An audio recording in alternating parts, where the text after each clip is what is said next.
दोपहर prime time देख रहे हैं आप और अब से कुछ ही देर बाद दिल्ली के पूर्व डेप्यूटी सीएम मनीष सिसोदिया पर दो बड़े फैसले आने वाले हैं। पहला फैसला ये होगा कि सिसोदिया को ईडी की कस्टडी मिलेगी या नहीं। शराब घोटाले में ईडी ने कल सिसोदिया से 8 घंटे तक पूछताछ की थी और ईडी अब 10 दिनों की रिमांड मांग रही है। कल ही उनकी गिरफ्तारी कर ली गई थी। रिमांड पर सुनवाई के बाद मनीष सिसोदिया की जमानत अर्जी पर भी सुनवाई होगी। सीबीआई की गिरफ्तारी के बाद सिसोदिया पहले से ही जेल में है। आज उनकी तरफ से दायर बेल याचिका पर भी अदालत का फैसला आने वाला है। अदालत अपना फैसला सुनाएगी। कोर्ट में पेशी के लिए मनीष सिसोदिया थोड़ी ही देर पहले राउज एवेन्यू कोर्ट पहुंच चुके हैं। तस्वीरें उस वक्त की हम आपको दिखा रहे हैं जब राउज एवेन्यू कोर्ट सीबीआई द्वारा उन्हें लाया गया। आपको बता दें कि स्पेशल जज M.K. नागपाल की अदालत में आज इस मामले को लेकर सुनवाई होनी है।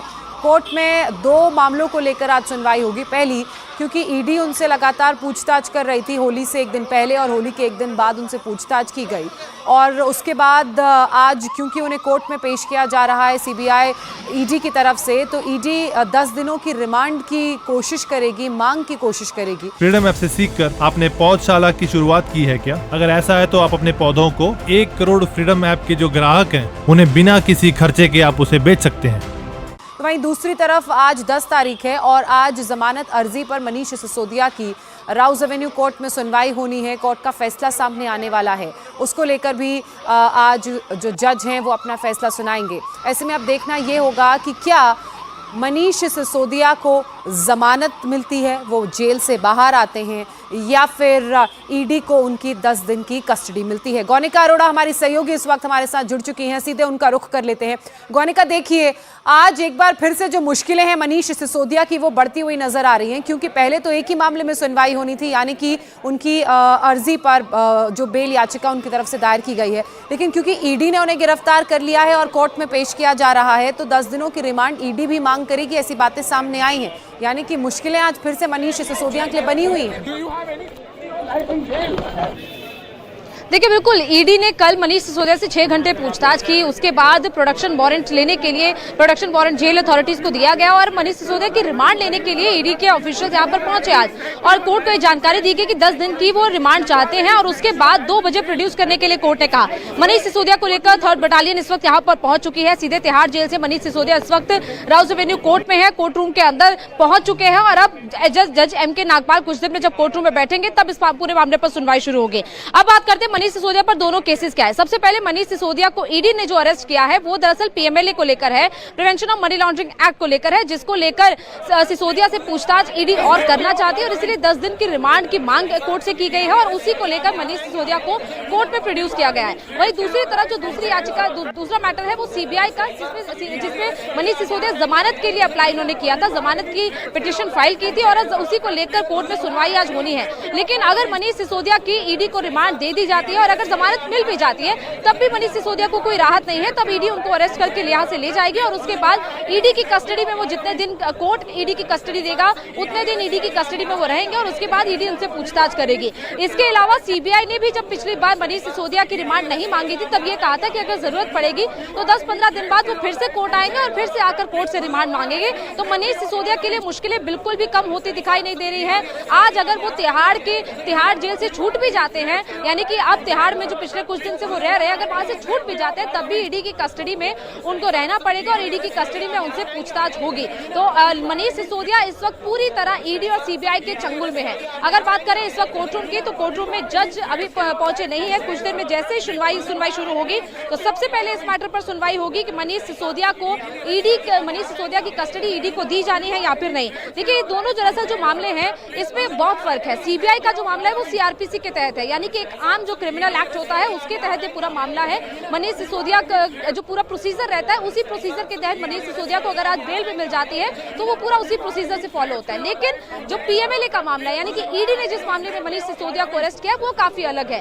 उसमें मनीष सिसोदिया को खुद अपनी इनोसेंस प्रूव करनी है। मनीष सिसोदिया को खुद प्रूव करना है कि उनका इस पूरे मामले में कोई इन्वॉल्वमेंट नहीं है। और अगर इस पूरे मामले में बेल की बात की जाए तो उसमें भी एक अलग प्रोसीजर रहता है जिसमें कोर्ट को ये तय करना होता है, जिसमें कोर्ट सेटिस्फाई होना चाहिए इस पूरे मामले पर कि ये शख्स इस पूरे मामले में एक्यूज्ड नहीं है, गिल्टी नहीं है, तब जाकर इस पूरे मामले में बेल मिलता है। वहीं अगर सीबीआई के मामले में बेल की बात करें तो उसमें बेल अलग प्रोसीजर से मिलता है। उसमें कोर्ट 3 कंडीशंस देखता है कि कहीं जो शख्स आरोपी है उसका कोई फ्लाइट रिस्क तो नहीं है, कहीं वो भाग तो नहीं जाएगा, दूसरा वो केस की जो पूरी इन्वेस्टिगेशन चल रही है उसको इफेक्ट तो नहीं करेगा, इसके अलावा वो सबूतों और गवाहों के साथ किसी तरीके की छेड़छाड़ तो नहीं करेगा।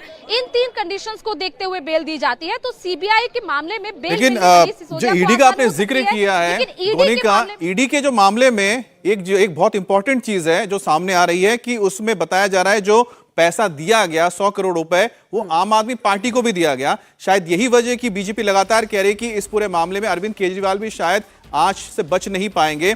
भास्कर, ईडी का जो पूरा ये मामला सामने आया, अगर इसकी आंच पहुंची है मनीष सिसोदिया तक तो उसमें तो आरोप ये भी लगा है कि सिर्फ मनीष सिसोदिया ही नहीं, आम आदमी पार्टी के जो मीडिया कन्वेनर है उनके पास ही पैसा गया। 100 करोड़ रुपए बताया जा रहा है कि इलेक्शन के हिसाब से दिए गए। तो इस मतलब साफ है कि जो पार्टी के कर्ता धर्ता है उसके ऊपर ही 100 करोड़ जो पैसे हैं मनी लॉन्ड्रिंग के जरिए पहुंचने की बात सामने आ रही। तो ऐसे में तो सीधी आंच पार्टी के मुखिया यानी कि अरविंद केजरीवाल की ओर जाती हुई नजर आ रही है। देखिए, उससे पहले अगर इसमें जांच होती है तो सबसे पहले ये होगा कि ये पॉलिसी कब बनी, किसका साइन है, कौन मंत्री था, और वो सीधे सीधे मनीष सिसोदिया के ऊपर में ओनस जाता है और इस हिसाब से मनीष पे कार्रवाई हो रही है। इस मामले में हो सकता है कि पूछताछ हो, लेकिन कार्रवाई अरविंद केजरीवाल के ऊपर में हो ऐसा अभी तक दूर दूर तक नजर नहीं आ रहा है। आपको ये ज्ञात होगा कि अरविंद केजरीवाल किसी भी सरकारी दफ्तर में किसी भी फाइल पे साइन तक नहीं करते थे। डायरेक्ट इन्वॉल्वमेंट उनका इस मामले में प्रूव करना बहुत मुश्किल होगा, बहुत आसानी से वो नहीं फंसने वाले हैं इसमें। यहाँ तक कि अभी से कुछ दिनों पहले दिल्ली के जो एलजी हैं उन्होंने ये कहा कि इतने सालों से दिल्ली के मुख्यमंत्री ने एज ए मुख्यमंत्री किसी भी फाइल पे साइन नहीं किया था और अब जब वो फाइल पे साइन नहीं करेंगे वो फाइल पास नहीं होने वाली है। तो इस लिहाज से कह सकते हैं कि अरविंद केजरीवाल बहुत जल्दी इसमें नहीं आएंगे।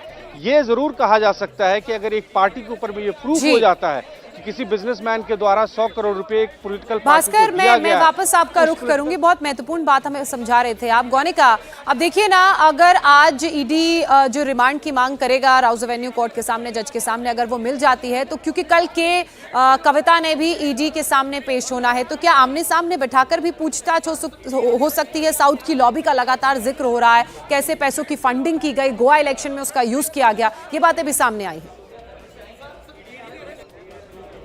बिल्कुल जोस्ना, सबसे पहले बड़ा अपडेट दे दें कि कोर्ट में सुनवाई शुरू हो चुकी है और कोर्ट में सबसे पहले ईडी के मैटर पर सुनवाई चल रही है। उसके बाद जज ने कहा है कि फिर हम उस हिसाब से देखेंगे कि बेल एप्लीकेशन पर सुनवाई कब की जानी है। तो पहले ईडी के मामले पर सुनवाई है। ईडी की तरफ से जोएब हुसैन है जो कि ईडी के वकील है और वो कोर्ट में दरअसल एक डॉक्यूमेंट रख रहे हैं टैबुलर फॉर्म में, जिसमें ये बताया जा रहा है कि ये पूरी जो पॉलिसी बनाई गई वो सिर्फ और सिर्फ जो साउथ ग्रुप है, साउथ ग्रुप जिसमें के कविता का नाम आता है, उनको किसी न किसी तरीके से फायदा पहुंचाने के लिए की गई। इसके अलावा उनको एक्टिव करने के लिए ये पूरी पॉलिसी बनाई गई। इसके अलावा बड़े जो बेनिफिट्स हैं वो इस पॉलिसी के जरिए कई ऐसे जो बिजनेसमैन हैं उनको दिए गए और पब्लिक का जो रिस्पांस लिया गया था पॉलिसी को लेकर वो सिर्फ और सिर्फ लोगों की आंखों में धूल झोंकने जैसा था और कुछ नहीं। इसमें सिर्फ और सिर्फ पूरा मामला जो है, पूरी जो ये पॉलिसी बनाई गई थी, लिक्विड पॉलिसी, नई पॉलिसी, इसमें सीधे सीधे फायदा पहुंचाया गया था साउथ ग्रुप को। इसके साथ साथ फायदा पहुंचाया गया था उन तमाम बिजनेसमैन को जिनको इस पूरे लिक्विड पॉलिसी के जरिए ऐसा बेनिफिट दिया गया, जो प्रॉफिट मार्जिन है उनको बढ़ाया गया 5% से 12%, और वो इसीलिए किया गया ताकि इन बिजनेसमैन को प्रॉफिट पहुंचाया जा सके। इसके अलावा कहा गया कि सजेशन नहीं लिया गया था पब्लिक से, ना ही स्टेक होल्डर से, कि जो प्रॉफिट मार्जिन है उसको 12% क्यों बढ़ाया गया। तो ये कहा गया कि प्रॉफिट मार्जिन सिर्फ और सिर्फ फायदा पहुंचाने के लिए बढ़ाया गया, किसी से सजेशन नहीं लिया गया था इस पॉलिसी को लेकर। पब्लिक से ओपिनियन मांगा गया था, पब्लिक रिस्पॉन्स मांगा गया था, लेकिन वो सिर्फ और सिर्फ दिखावे के लिए था। उसका इस पॉलिसी से कोई लेना देना नहीं था, उसको इस पॉलिसी में कैसे भी यूज नहीं किया गया था। ये सिर्फ और सिर्फ फायदा पहुंचाने के लिए पॉलिसी बनाई गई थी। प्रॉफिट मार्जिन को 5% से 12% इसीलिए बढ़ाया गया था ताकि बिजनेसमैन को फायदा पहुंचाया जा सके, और ये कंफर्म किया गया है बाय द एक्साइज डिपार्टमेंट जिसको मनीष सिसोदिया खुद हेड कर रहे हैं, उसी ने खुद इस बात का कंफर्मेशन दिया है। ये ईडी ने कोर्ट में फिलहाल रिस्पांस दिया है। इसके अलावा ये कहा गया कि डिल्यूजन किया गया था टर्म रिलेटेड एंटिटीज का, तो सीधे सीधे अब साउथ ग्रुप का नाम भी ईडी ने कोर्ट में लिया है, जिसमें यह कहा गया था कि साउथ ग्रुप को इनेबल करने के लिए ये पॉलिसी बनाई गई थी और इसीलिए कोर्ट चाहता है कि ईडी रिमांड। फ्रीडम ऐप से सीखकर आपने पौधशाला की शुरुआत की है क्या? अगर ऐसा है तो आप अपने पौधों को 1 करोड़ फ्रीडम ऐप के जो ग्राहक हैं उन्हें बिना किसी खर्चे के आप उसे बेच सकते हैं। ईडी की रिमांड मिल जाए मनीष सिसोदिया की, ताकि मनीष सिसोदिया से तमाम उन डॉक्यूमेंट्स को लेकर, तमाम उन गवाहों को सामने सामने बिठाकर पूछताछ की जा सके, ताकि इस पूरे मामले में जो पीएमएलए एक्ट के तहत ये पूरा मामला दर्ज किया गया है उसको लेकर पूरी क्लैरिटी आ पाए कि मनीष सिसोदिया का इसमें कितना अहम रोल है। मनीष सिसोदिया इस पूरे मामले में मेन एक्यूज है नहीं है इस पूरे मामले में, इसीलिए ईडी मनीष सिसोदिया को ज्यादा से ज्यादा दिन की कस्टडी में रखने की कोशिश करना चाहता है, ताकि इस पूरे मामले में क्लैरिटी आ पाए कि किसका क्या पूरा रोल है। इसके अलावा यह भी कहा गया है कि इस तरीके की जो डाइल्यूटेड डेफिनेशन है इसमें सिर्फ और सिर्फ हेल्प किया गया है, but even enable the cartelization. तो देखिए कई ऐसे फैक्ट्स पर कोर्ट में बातचीत चल रही है, ईडी अपने कई ऐसे फैक्ट्स को कोर्ट में रख रही है कि क्यों आखिर इस पूरे मामले में जो नई पॉलिसी बनाई गई थी उसको इस तरीके से क्यों बनाया गया, क्यों इस प्रॉफिट्स को इतना बढ़ाकर सिर्फ और सिर्फ बिजनेसमैन को फायदा पहुंचाया गया। इन्हीं सारे फैक्ट्स पर ईडी पूछताछ जो लगातार फैक्ट्स आ रहे हैं, जैसे और ताजा अपडेट आता है मैं आपके पास लौटता हूं। लेकिन इंडिया टीवी हर वक्त हर जगह डाउनलोड करने के लिए सर्च करें India TV news Google play store या ऐप स्टोर पर।